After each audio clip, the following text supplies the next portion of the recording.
Hi everybody, I'm Paul. And I'm Brian. Welcome to Powerline. The big news this month was the big national test by the North American Electric Reliability Corporation. Yeah, so the drill is called GridX2, and over 200 industry and government organizations participated in this, with simulated attacks, both cyber and physical, on the grid. And I was so happy that they did simulate the physical attacks because we've had so much emphasis on cyber attack, but they really looked at the physical attacks and they had simulated incidents of physical attacks. Well, and physical will be much easier, right?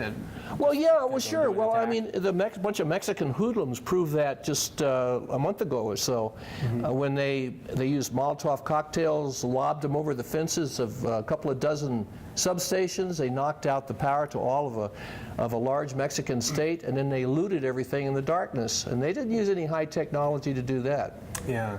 Hey, Paul, I can think about how you might go about building a strategy for cyber attack, but what are you going to do for all those rural unmanned substations out there? Well, yeah, we're very vulnerable. It's existed for a long time, and we don't know exactly how to protect rural substations, for example.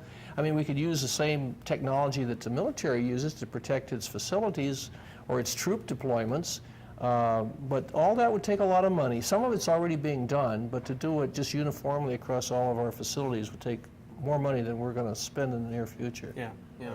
So anyway, so NERC had this big test, big news, and how'd it turn out? Well, we don't know yet. They're going to write I'm sure, a report that'll be the size of a doorstop. Hopefully it's very positive. It'll come out this spring. I don't know. It sounds like there's no way we're going to see massive overhauls anytime soon. I mean, the impact that would have on cost to the end user.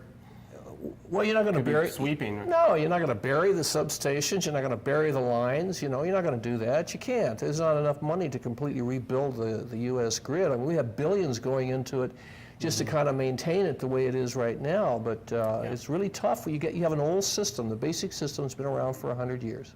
Yeah, and speaking of trying to make huge changes to a massive system, I was surprised to find out that over 70% of transmission lines and transformers are over 25 years old. And most of the circuit breakers are even older than that. Well, that's right, and about half the relays sold now, those protective devices, are still mechanical relays, even though electronic relays have been out, for decades.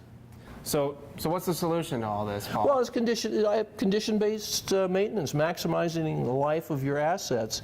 And I guess the easiest way to explain that is kind of like having a car that just gets older and older. You never replace it. Instead of replacing it, you take it into the mechanic and you have them look for things that are about to fail, and you replace just those. And so you can keep that car relatively, forever. You can have this very old car that still runs well and does what you want it to do. Well, that sounds pretty good. If I did that, I'd have a car as old as yours. I knew you'd bring it up. Let's end on that note. Well, we'll have links to all the content we mentioned in the description below. Thanks for tuning in. Bye-bye.